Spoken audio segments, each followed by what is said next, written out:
You know that feeling. It's 6 p.m. on a Friday. You're exhausted, your social battery is at 2%, and you have a commitment you made weeks ago when you were a different person. Then your phone buzzes. You look down, and it's a text. Hey, I'm so sorry. Something came up. Can we reschedule? In that moment, you don't feel disappointment. You feel a rush of pure, unadulterated euphoria. It's better than a raise. It's better than a good meal. It's the cancellation high. While society looks at you and sees someone who is antisocial, boring, or missing out, there is actually something far more sophisticated happening under the surface. You aren't just staying home. You are reclaiming your nervous system. You are engaging in a radical act of psychological sovereignty. Today, on The Inverse Mind, we are moving past the surface-level labels of introvert and extrovert.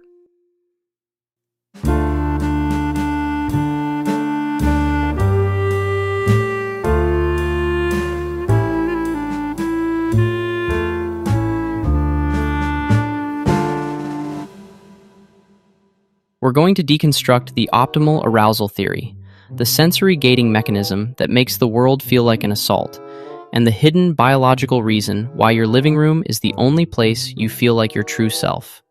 Stay with me until the end, because I'm going to reveal the exact moment when your refuge becomes a cage, and how to tell the difference before it's too late. Before we dive into the deep psychology, I want to ask you a personal question in the comments.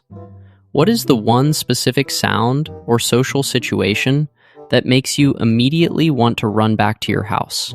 Is it the roar of a crowded restaurant, the forced laughter of a networking event, or maybe just the sound of your own phone ringing? Let's identify our triggers together. To understand the homebody, we have to understand sensory gating. Most people have a psychological filter that allows them to ignore the hum of the refrigerator, the chatter in the background, or the bright lights of a mall. But for a specific group of people, often called high sensation seekers in reverse, or low stimulation preference, that filter is porous.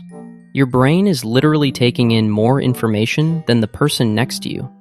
Where they hear a busy cafe, you hear a cacophony of individual voices, the clinking of every spoon, and the emotional undercurrent of every person in the room.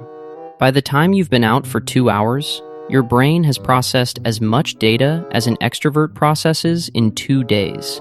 You aren't tired because you're weak. You're tired because your processor is running at 100% capacity just to survive the environment. Staying home isn't an act of laziness. It's biological resource management. You are choosing to save your energy for things that actually matter. Your thoughts, your creativity, and your peace.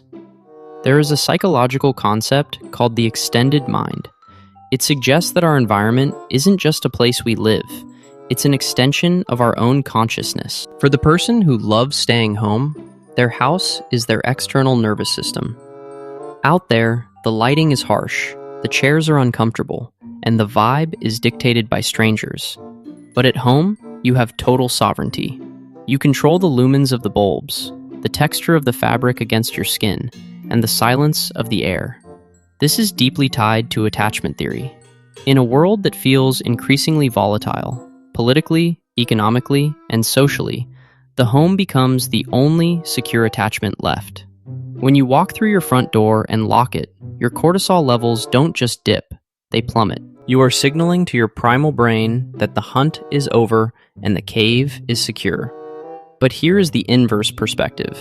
Many people stay home not because they love their house, but because they loathe the social theater.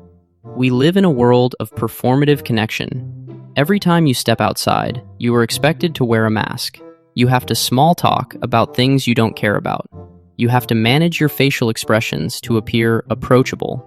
You have to filter your thoughts to avoid being misunderstood.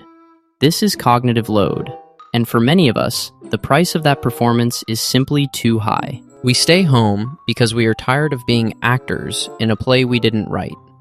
At home, you can be uncurated. You can be messy, quiet, and strange. You can finally stop performing and start existing. Carl Jung spoke extensively about the introverted type, but he also warned about the shadow of solitude. There is a sacred version of staying home, the refuge. This is where you go to recharge, to create, and to commune with your own soul. Many of the greatest inventions, books, and ideas in human history weren't born in boardrooms. They were born in the quiet corners of people who refused to leave their houses. This is productive solitude.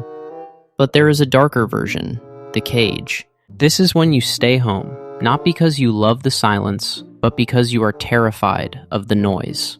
This is where avoidance masquerades as introversion. If you find that the thought of leaving your house fills you with a physical sense of panic, if you've stopped answering the door entirely, you might be moving from a healthy refuge into agoraphobic avoidance. The difference is found in the internal dialogue. The refuge says, "I am going home to find myself." The cage says, "I am staying home so they can't see me." One is an act of power. The other is an act of shame. In the comments of the original video, we see thousands of people saying, "I just don't see the point in going out." And while that's valid, we must ask, are you staying in because your inner world is so rich that you don't need the outer one? Or is your outer world so scary that you've abandoned your life to stay safe? Sovereignty is the ability to choose. If you can't leave, you aren't a homebody, you're a prisoner. But if you choose not to leave, you're a king in your own castle. One of the most powerful tools in the Homebody's toolkit is the gray rock method of social interaction.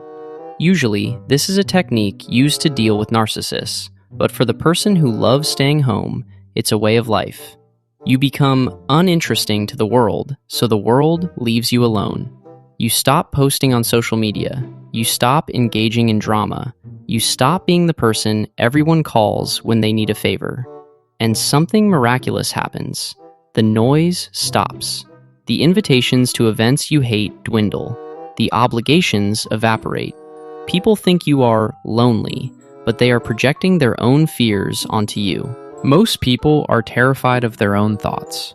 They need constant noise, constant plans, and constant validation to distract them from the void inside. They stay out late because they are running away from themselves. You, on the other hand, are running toward yourself. You have reached a level of psychological maturity where you are your own best company. You don't need a crowd to feel significant. You don't need a story on Instagram to prove you exist. You exist in the quiet. You exist in the way the light hits your bookshelf at 4 p.m. You exist in the steam of your tea. This is substantive living. It is the opposite of the influencer lifestyle. It is a life built on depth rather than surface area. So, how do we live this life in a world that demands we get out there? 1. Kill the should. The next time you feel guilty for staying home, ask yourself, who told me I should be out? Usually, it's an internalized voice of a parent, a teacher, or a social media feed. That voice doesn't know your nervous system. Fire it. 2. The slow no. You don't need an excuse to stay home. "I'm not feeling up to it" is a complete sentence. You don't need a sick grandmother or a work emergency. Your desire for peace is a valid enough reason. Son, curate the sanctuary. If you're going to spend 90% of your time at home, make it a space that serves your soul. Invest in the lighting, the smells, and the sounds. Your home should be a temple, not a storage unit. 4. The social snack. If you do feel the need for connection, choose high-quality, low-volume interactions. A one-on-one walk in the park is infinitely more nourishing for a homebody than a loud party. The world is getting louder. The noise is getting more aggressive. And in this environment, the person who loves staying home isn't broken. They are the vanguard of the new sanity. You are the ones who will keep your heads when everyone else is losing theirs to the chaos. You are the ones who will have the clarity to see through the hype. You are the ones who know that live your best life doesn't mean being seen. It means being known by yourself. The door is locked. The phone is on Do Not Disturb. The world is fading into the distance. And for the first time all day, you can finally breathe. If you've realized that your boring life is actually a masterpiece of peace, Subscribe to the Inverse Mind now. We are deconstructing the myths of the social animal and reclaiming our right to the quiet. Tell me in the comments, what is your ultimate homebody ritual that makes staying in feel better than any party? Let's share our secrets to the quiet life. You aren't missing out on the world. You're building a better one inside. I'll see you in the next one.